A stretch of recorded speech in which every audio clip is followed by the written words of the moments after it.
Sejam muito bem-vindos a um Boletim Coppola sobre a suposta fraude às urnas nas eleições presidenciais. Nosso especial de ontem sobre o primeiro turno superou 4,5 milhões de visualizações na internet em apenas 20 horas, sem contar a audiência de rádio e TV.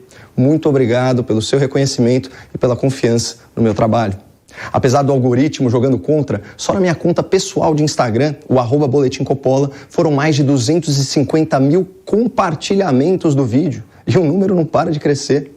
Se até 30 de outubro, cada uma dessas pessoas que acessou esse conteúdo online virar apenas um voto a favor do candidato da sua preferência, essa eleição presidencial já está ganha e com folga.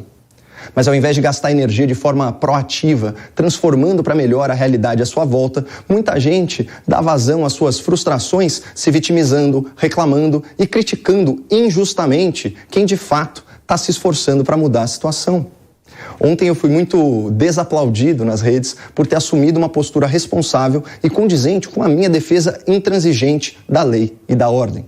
Eu deixo registrado para toda a nossa audiência que esse programa não irá entreter, sem a devida comprovação, a ideia de uma fraude às urnas.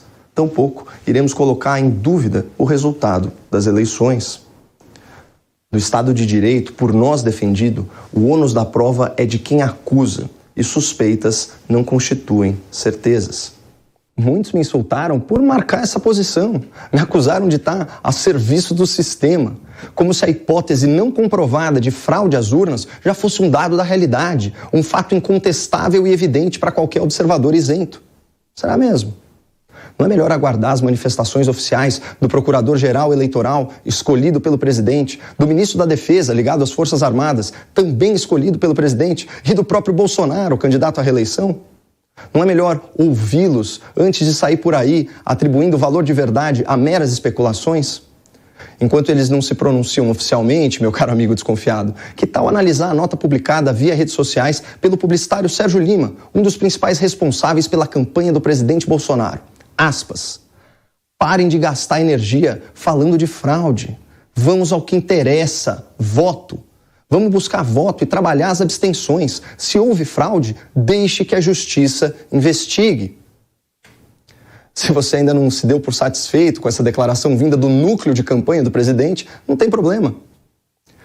Vamos ao que disse o senhor Fábio Faria, ministro das Comunicações, um grande aliado de Bolsonaro, diretamente envolvido nesse projeto de reeleição. Aspas, não houve problema nas urnas. Essa questão está totalmente superada. O problema grave da eleição foram as pesquisas. Foi muito grave. Vale lembrar que Datafolha e IPEC, cujos levantamentos foram patrocinados pelos dois maiores grupos de comunicação do país, Folha e Globo, erraram feio suas projeções finais por cerca de 10 milhões de votos. E, para variar, erraram a favor de Lula da Silva. Aí sim, há indícios veementes para levantar suspeitas de fraude e ataque à democracia, especialmente considerando o vício nas amostras populacionais, vícios que já foram inclusive denunciados aqui no Boletim Coppola. Mas voltando à hipótese de fraude nas urnas, muitos argumentam que a prova do crime estaria na divergência, na incompatibilidade ideológica entre o voto para presidente e o voto para governador ou senador. O caso mais citado é o de Minas Gerais. Lá em Minas, Romeu Zema, um liberal de direita, se reelegeu governador com 56% dos votos válidos, ao passo que Lula, um cleptocrata da esquerda, venceu o primeiro turno com 48% dos votos contra 43% de Bolsonaro. Os números sugerem que apenas 3 em cada 4 eleitores de Zema votaram em Bolsonaro. Isso realmente não faz muito sentido do ponto de vista lógico. Mas quem disse que a escolha do eleitor é exclusivamente racional, pessoal? Será que fatores emocionais como ranço, carisma, nostalgia e memória afetiva não pesam nessa decisão? Um dos sentimentos mais fortes que existem, seja ele justificado ou não, é o sentimento de rejeição, de aversão, de repulsa. E aqui, a despeito de qualquer alinhamento de ideias e políticas, existe um abismo estatístico entre Zema e Bolsonaro. As pesquisas apontavam o governador Zema com cerca de 25% de rejeição entre os eleitores mineiros. Já o presidente Bolsonaro costuma ter sua rejeição aferida na casa dos 50%. Essa é apenas uma das várias possíveis explicações técnicas para essa discrepância entre a votação de Zema e Bolsonaro em Minas Gerais. Vamos combinar que, ao contrário de Jair Bolsonaro, Romeu Zema não enfrentou uma campanha nacional de difamação e desinformação instigada pela maior emissora do país, pelo maior jornal em circulação no país e pelo maior site noticioso do país. É natural que a popularidade e a votação de Zema sejam maiores lá em Minas. A boa notícia para a campanha do presidente é que Zema já declarou apoio à reeleição de Bolsonaro e o prognóstico é que o presidente aumente a sua votação nas Minas Gerais. Aliás, cumpre destacar que o governador Zema tem dado uma grande contribuição ao debate público, divulgando a verdade sobre o desastre provocado pelos governos corruptos do PT em Minas e no Brasil.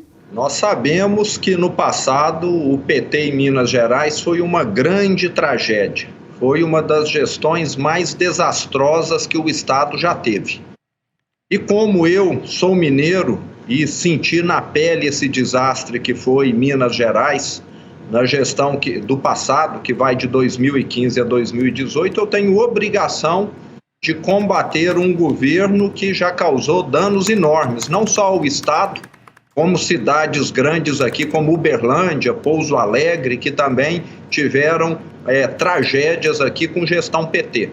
E eu que venho do setor privado, sei mais do que ninguém o desastre que o PT provocou em 2015 e 2016 no Brasil, mais de 10 milhões de desempregados.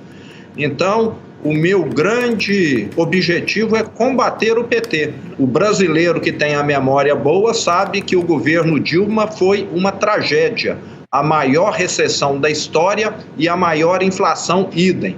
Mas de volta às alegações de fraude eleitoral, é muito comum as pessoas incorrerem na falácia da inversão do acidente e tratarem aquilo que é exceção como se fosse regra. Ontem mesmo, aqui na Jovem Pan, foi noticiado o caso de 2 pessoas, coincidentemente do interior de Minas Gerais, que foram impedidas de votar em razão de um voto anterior já registrado em seu nome.